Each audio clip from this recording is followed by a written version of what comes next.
Good morning, everybody. It is April 26, 2016, the day before the Fed's FOMC announcement, where most of the chatter right now is they're discussing what they're going to do in June.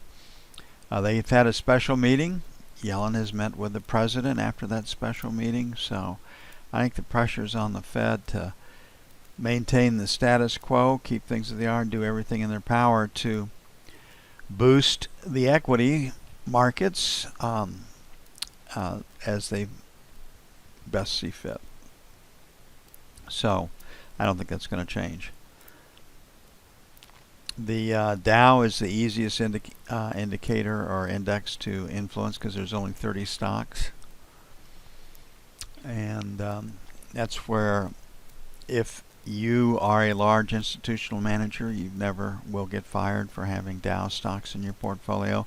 You can get fired for having over-the-counter stocks in your portfolio. So that's where we find ourselves today. Okay, today is also the 5-year auction, and if there's a weak auction, the first auction is usually up. That really didn't happen yesterday. We were sideways to a little lower, and we had a weak close. The second auction is usually down, and the third auction starts off sideways and then usually rallies the market. That said, the bottom can't fall out of the market. They can't move the paper if it does. I mean, in a down market, there's no incentive to buy. I can buy it 10, 15, 20 minutes, an hour later, and it'll be cheaper. So it looks like the first move is going to be lower, but whether they can break the market, I don't think they can break the market down today. We have news today. Durable orders, plus 1.6. Ex-transportation, plus 0.5. Case-Shiller, plus 0.7. Consumer confidence, 96. And Richmond Fed at 12. The focus, ex-transportation, durable orders, and consumer confidence. Direction of the E-mini.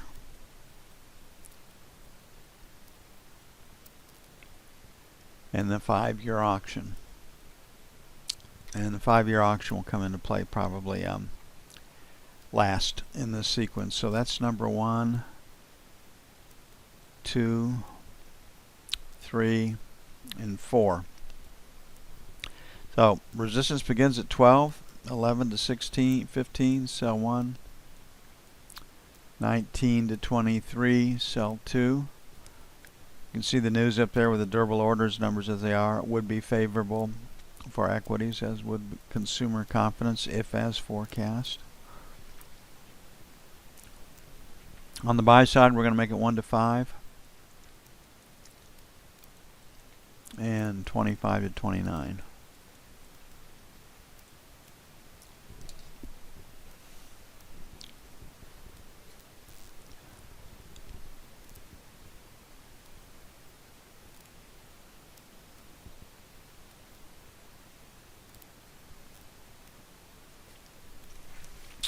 The ZB.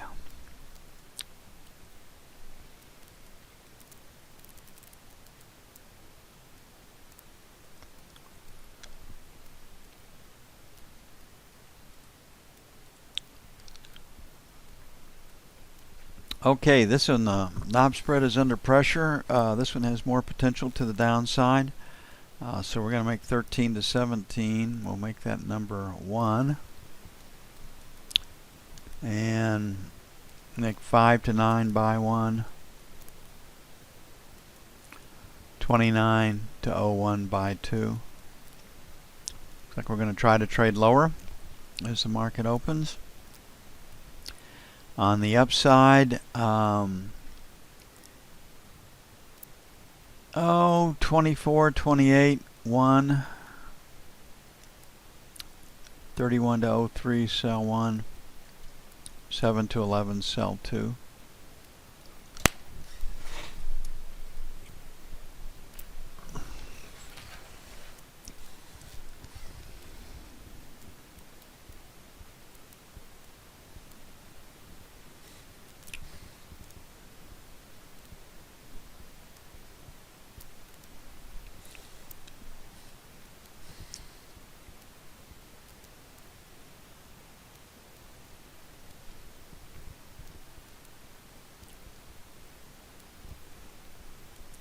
Gold was off a little bit overnight, but still in a trading range. I do believe that when the market does trade lower, we do get buyers in gold.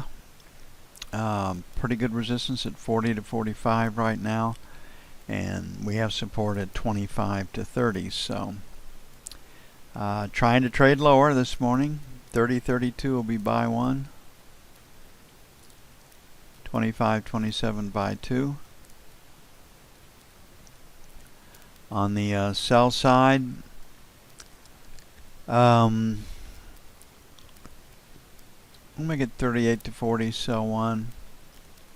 43.45, sell 2.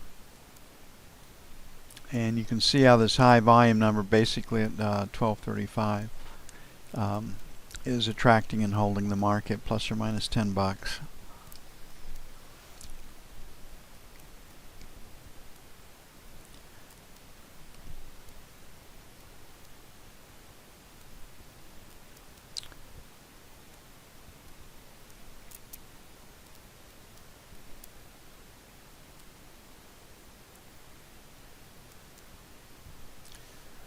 Okay, the dollar was off a little bit last night. All currencies are up in relationship to the dollar.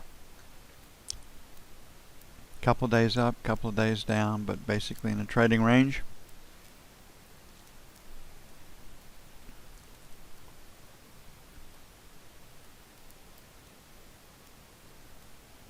And we had basically 113 even as a sell and 13.20 to 30.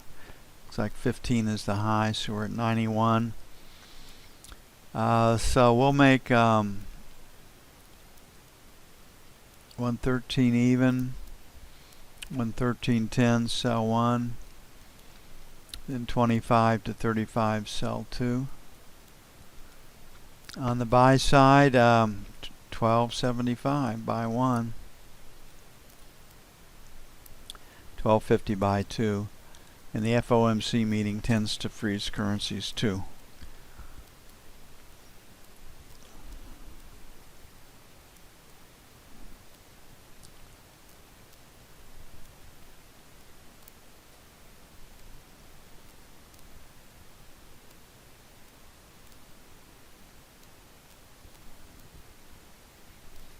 Okay, crude oil held in overnight. And some of that would be attributed to dollar weakness. Dollar goes down, price of crude oil historically has gone up. So here we are, 43 and a quarter, 43.50, sell 1. 43.75, 44, sell 2. On the buy side, 25 to 50.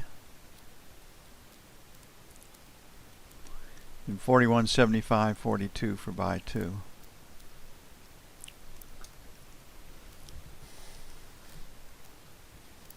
We have a P. Market is pointed higher right now. If we don't immediately reject that 43.25, 50 area, you're probably going to trade higher. Go back up and retest 44. Now the Saudis have a problem. Several shale oil producers have said when the price of crude oil gets to 50, we're going to put our drilling rigs back online. And so somewhere around $50 is where American producers can start pumping again. And there's supposedly close to 5,000 unfinished wells in tight oil shale country. So that will tend to cap prices. If Saudi Arabia wants to continue their current policies, then they're going to have to keep the price of crude oil below $50.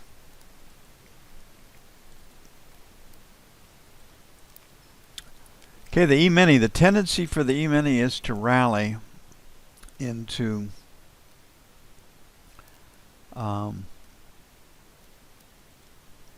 FOMC announcements. Rally usually begins on Tuesdays and kind of sideways hold their own on Wednesday mornings. Rally it, take long positions just before the announcement. And the reason they can do that is that Yellen's not going to say anything to jeopardize or hurt the stock market. So they're playing, buy the rumors, sell the fact. That's what they're playing for. So I think we're close enough to 2135 that we're going to see that number before this year's election. And now would be a little early for that. So we've got a seller really just structurally at 2100, 2110. And we got a buyer 2050. Now really 2030 to 2050. And 2075, 80 is just kind of right in the middle. So we have the tendency to rally it into tomorrow's announcement. And I think that favors the upside. Okay, 90 to 95 is where initial resistance is. And you can see that. This 93, got this spill from Globex at 95. You got this I period high at looks like 91. So 90 to 95 is sell 1, and then 99 to 04 is sell 2. On the buy side, maybe we can head a little bit lower, so maybe, although they do make us pay up to get in, we'll try for 80, 82 buy 1, and then 74, 76 buy 2. And the move that probably hurts the most people is a rally. Okay, durable orders up 1.6%. Ex-transportation up 0.5%. Case-Shiller up 0.7. Consumer confidence at 96. And Richmond Fed at 12. And then they won't pay any attention to the 5-year auction. That'll be off the radar for equity players today. Biggest chatter in the equities market is Apple's earnings today, and how many iPhones did they not sell that they were projecting to sell. It's going to take a bit to get everything up and published and placed, etc. and its right spot. I'll be with you as soon as possible.